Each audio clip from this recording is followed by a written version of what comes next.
नमस्कार दोस्तों, stock market studies में फिर से एक बार आपको बहुत बहुत दिल से स्वागत करता हूँ।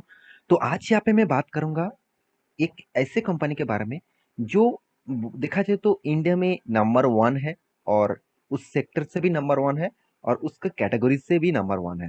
तो कंपनी कौन सा है? कंपनी एक माइनिंग कंपनी है, एक माइनिंग मिनरल्स इंडस्ट्री से बिलोंग करते हैं। तो कंपनी का नाम है कोल इंडिया, जो देखा जाए तो सिर्फ के सिर्फ कोयला का माइनिंग करते हैं, मतलब कोल का माइनिंग करते हैं। और आप सभी जानते हैं इंडिया में अभी भी 75% से भी ज़्यादा, तो आप देखेंगे तो 75% से भी ज़्यादा अभी भी कोयला का जो डिमांड है वो बाहर की कंट्री से इंपोर्ट किया जाता है। तो कोयला का जो डिमांड है वो हमेशा है, क्योंकि जितने सारे थर्मल पावर्स है, इतने सारे मतलब बहुत सारे फैक्ट्रीज चलते हैं, बहुत सारे मशीनरीज चलते हैं, कोयले के माध्यम से ही चलते हैं। तो कोयला का जो डिमांड है वो लगातार लगातार बढ़ते जा रहा है। तो फिर भी आप कहेंगे सर, सोलर प्रोजेक्ट तो आ चुके हैं, विंड प्रोजेक्ट तो आ चुके हैं, हाइड्रो पावर तो आ चुके हैं, क्या फिर भी कोल इंडिया का डिमांड रहेगा? देखिए, आप इस तरीके से अगर बात सोच रहे हैं तो मैं आपको एक चीज बता दूं।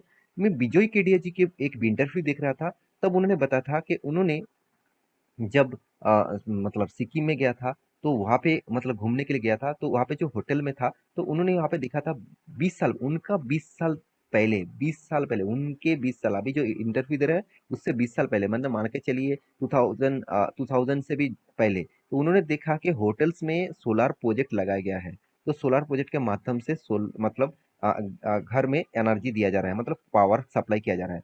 तो देखिए 20 साल, उनका कहना है कि 20 साल तक अभी भी कंपनी सोलर इंडस्ट्रीज अभी भी उतना ग्रोथ नहीं हुआ है। तो आप सोच रहे हैं कि कल जाके ग्रोथ हो जाए? ऐसे बिल्कुल भी नहीं, उसके लिए टाइम देना पड़ेगा। तो मेरे हिसाब से सोलर प्रोजेक्ट, ग्रीन एनर्जी जितने सारे हैं, क्लीन एनर्जी जितने सारे हैं, वो अभी भी जितने सारे आप देखेंगे तो कोल प्रोजेक्ट है, जितने सारे पावर प्रोजेक्ट है, जितने सारे कोल इंडस्ट्रीज के माध्यम से पावर प्रोजेक्ट चलते हैं, वो उसको बीट करना अभी भी करीबन 30 साल से भी ज्यादा लगने वाले हैं। मैं खुद नहीं बता रहा हूँ, आप विजय केडिया जी की इंटरव्यू देख लेना, वहाँ पे आपको पता चल जाएगा। अगर आपको विजय केडिया जी का वो इंटरव्यू चाहिए, मुझे कमेंट करिएगा, वो लिंक आपको मैं दे दूंगा। तो देखिए, एक बड़े इंस्टीट्यूशन, एक बड़े इन्वेस्टर अगर इस तरीके से बात कर रहे हैं तो सोचना उसके बातों में तो दम होगा। क्योंकि देखिए, हम लोग कहाँ से सीखते हैं? जो लोगों को 20 30 40 सालों का एक्सपीरियंस है, उनसे ही तो सीखते हैं ना।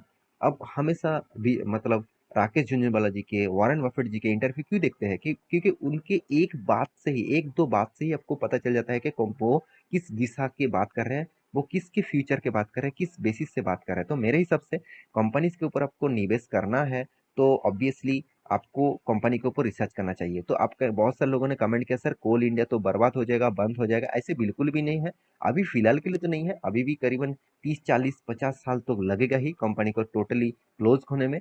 हाँ, धीरे धीरे इमोशन कम करने के लिए बहुत सारे मतलब टेक्नोलॉजीज यूज किया जाएगा, अभी भी यूज किया जा रहा है।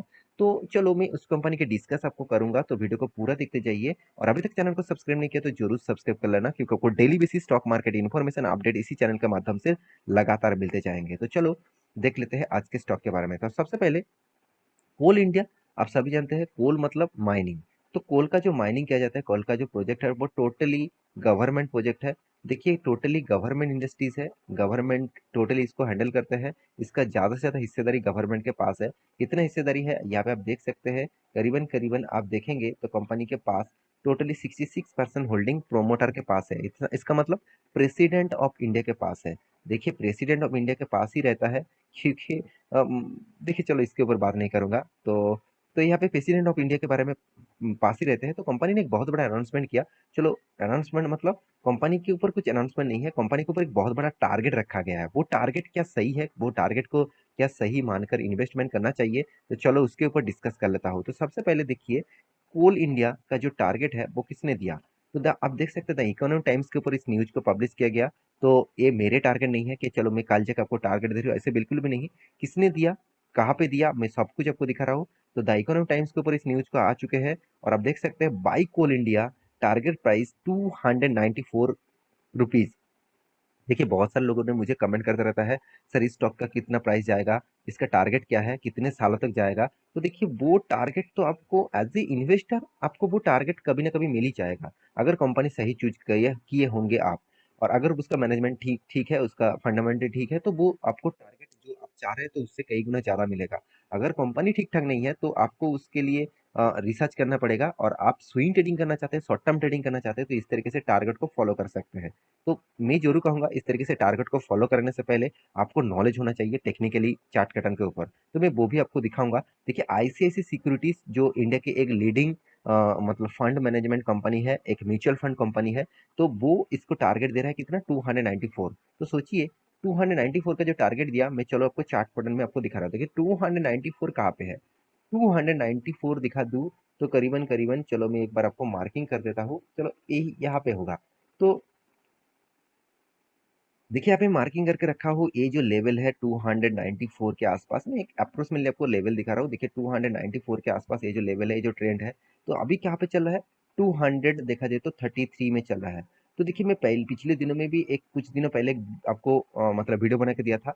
ये जो लेवल है, ये यहाँ पे देखिए दो दो रेजिस्टेंस है और यहाँ पे देखिए एक बिग सपोर्ट है। तो इस सपोर्ट और रेजिस्टेंस को अगर तोड़ पाए और वो भी 200 डेज ईएमए के ऊपर अगर क्लोजिंग हुआ, तो इस मोमेंटम देखने को मिल सकता है। तो हमने जो मतलब एक टारगेट रखे थे, तो 266 का टारगेट था, तो यहाँ पे जो टारगेट रखा गया 294 का, तो क्या 294 जाएगा? देखिए ऑब्वियसली टारगेट कोई अ, ऐसे वैसे नहीं रखा है। तो यहाँ पे देखिए बिग रेजिस्टेंस है, बिग रेजिस्टेंस, तो बहुत सारे रेजिस्टेंस है। उस रेजिस्टेंस को फॉलो अप करने के बाद यहाँ पे टारगेट रखा गया है। तो मेरे हिसाब से इस टारगेट जा भी सकते हैं। तो अगर आप एज ए ट्रेडर्स है, एज ए स्विंग ट्रेडर्स है, तो आप इस टारगेट को फॉलो कर सकते हैं। आपके रिसर्च के हिसाब से फॉलो करिए, क्योंकि किसी ने इसको टारगेट दिया, इसको सुनकर आप फॉलो मत करिएगा। क्योंकि कंपनी जो टारगेट दिया, मैं दो चीज सबसे पहले देख लेता हूँ, क्या वो टारगेट दिया, क्या उसका वो स्टॉप लॉस दिया है? ऐसे बिल्कुल भी नहीं, कभी वो स्टॉप लॉस नहीं देता है। बाइंग प्राइस देता है और टारगेट देते हैं, मगर उसको स्टॉप लॉस नहीं दिया जाता। तो आपका देखिए, आप तो बाई मान के चलिए, आप बाई कर लेते हैं, आप बाई कर लेंगे, तो उसका स्टॉप लॉस कहाँ पे रहेगा? वो तो आपको सोचना चाहिए ना। स्टॉप लॉस कहाँ पे रहेगा, वो चीज आपको हमेशा याद रखना होगा। तो मेरे हिसाब से आप इस तरीके से कंपनी के ऊपर निवेश कर रहे हैं, तो आपके रिस्क के हिसाब हिसाब से निवेश करिए। आपका रिस्क कितना आप लेना चाहते हैं, कितना आप रिस्क लेने का दम रखते हैं, उसके ऊपर रिसर्च करिए। एज ए लॉन्ग टर्म निवेशक, तो आपके लिए क्या राय होना चाहिए? देखिए कंपनी में कुछ खराबी नहीं है। आप कहेंगे सर कंपनी में क्या कुछ खराबी है? बिल्कुल भी नहीं। कंपनी धमाका कंपनी है। तो फिर भी कंपनी आपको रिटर्न के हिसाब से नेगेटिव रिटर्न दिया, और वो भी बिग नेगेटिव रिटर्न। तो देखिए कंपनी 1 लाख करीबन-करीबन 40,000 करोड़ से भी ज़्यादा इसका मार्केट कैप है। अगर कंपनी का पी रेशियो देखेंगे तो रीज़नेबल दिखेगा। Return of equity, return of capital employed तो धमाका दिखेगा, धमाका। तो इतना शानदार return of equity, return of capital employed होने के बाद भी कंपनी रिटर्न क्यों नहीं दे रहा है? उसके पीछे सिर्फ एक ही लॉजिक है, कंपनी गवर्नमेंट कंपनी है। गवर्नमेंट का काम है सर्विसेज देना, प्रॉफिट के ऊपर उसका ज़्यादा से ज़्यादा फोकस नहीं रहते हैं। तो फिर भी कंपनी ने अनुमानित शानदार प्रॉफिट किया 17,300 करोड़ के आसपास, डेप तो ना के बराबर है। आप इस कंपनी को डेप फ्री बोल सकते हैं, क्योंकि कंपनी का 3,500 करोड़ के आसपास कंपनी का कर्जा है। तो कंपनी का जो फ्री कैश फ्लो है करीबन 29,000 करोड़ के आसपास है, मतलब हाथ में कैश भी जबरदस्त है। मार्केट कैप टू सेल्स भी एकदम ठीक ठाक है। 1 रुपया कमाने के लिए 1 रुपया 20 पैसे उसको देना पड़ रहा है। कंपनी का सेल्स ग्रोथ भी तगड़ा है, प्रॉफिट ग्रोथ भी तगड़ा है, हर पैरामीटर यहाँ पे पॉजिटिव दिखेगा। तो फिर भी आप कंपनी का रिटर्न रेशियो देखेंगे तो कंपनी आपको लॉस दे रहा है। 1 साल में कंपनी आपको शानदार प्रॉफिट दिया, मगर बाकी साल में कंपनी आपको लॉस दिया। छोटा मोटा करेक्शन है, फिर भी इसको मैं लॉस ही कहूंगा। तो क्योंकि कंपनी ने देखिए लगातार प्रॉफिट होने के बाद भी कंपनी ने आपको लॉस दिया, तो एक्स्ट्रा बेनिफिट क्यों, मतलब एक्स्ट्रा बेनिफिट क्या देते हैं, इसलिए इन्वेस्टर इसके ऊपर निवेश करके रखे हैं।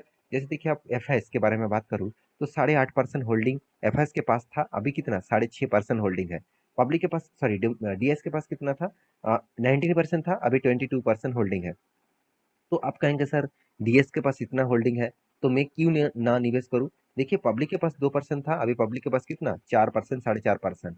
आप चाहते हैं इस कंपनी को निवेश करने से पहले इस चीज को देख लीजिए, यहाँ पे ज्यादा से ज्यादा होल्डिंग किसके पास है? लाइफ इंश्योरेंस कॉर्पोरेशन मतलब एलआईसी के पास है। 11% होल्डिंग तो एलआईसी ने ही उठा के रखा। इसका मतलब गवर्नमेंट कंपनी, गवर्नमेंट ही निवेश कर रहा है। तो गवर्नमेंट एलआईसी कौन सा? एलआईसी भी एक गवर्नमेंट कंपनी है, एक पीएससी कंपनी है। वो खुद बता रहा है कि जाओ आप इस कंपनी के ऊपर निवेश करो, इस कंपनी को मेंटेन करने के लिए, इसका ग्रोथ मेंटेन करने के लिए। तो मैं जरूर कहूंगा इस तरीके से ट्रैप में मत फंसना। आपको कोल इंडिया जैसे कंपनी अच्छा लगता है, तो आपके रिसर्च के हिसाब से निवेश करना। तो आप कहेंगे सर क्या आपके पास इस कंपनी की हिस्सेदारी है? मैं पहले आपको डिस्क्लेमर दे दूँ, मेरे पास इस कंपनी का कोई भी हिस्सेदारी नहीं है। मैं माइनिंग इंडस्ट्रीज में तो निवेश करके रखा हूँ, मगर कोल इंडिया के ऊपर कोई भी निवेश नहीं करके रखा। आप कहेंगे सर क्यों? देखिए जो कंपनी मुझे इतने दिनों में रिटर्न ही नहीं दे रहा है, इतना खास आपको परफॉर्मेंस देखने के बाद ही क्या क्या फ्यूचर में उसका परफॉर्मेंस अगर खराब हो जाए तो क्या वो रिटर्न अच्छा दे पाएंगे? बिल्कुल भी नहीं। तो अच्छे टाइम में भी वो रिटर्न नहीं दे पाए तो बुरे टाइम में वो क्या करेंगे? तो इसलिए मैं इस कंपनी से दूर ही रहता हूँ। तो फिर भी आप निवेश करना चाहते हैं तो एक बार रिसर्च करिए, उसके बाद निवेश करिए, क्योंकि कंपनी आपको एक्स्ट्रा बेनिफिट के हिसाब से डिविडेंड साल भर में 2, 3, 4 बार डिविडेंड देते रहते हैं। बायबैक भी कंपनी लेके आते हैं। तो उसके बेसिस से आपको लगता है कि कंपनी के ऊपर निवेश करना चाहिए तो आप निवेश कर सकते हैं। तो आशा करता हूँ सारे जानकारी को मिल चुका है। इस वीडियो टोटली एजुकेशन पर्पस में था। आप इसको बाय एंड सेल रिकमेंडेशन मत समझ लेना। तो मिलते हैं इसी तरीके से नया स्टॉक लेके, तब तक के लिए अच्छे से रहिए, अपने ख्याल रखिए, बाय बाय।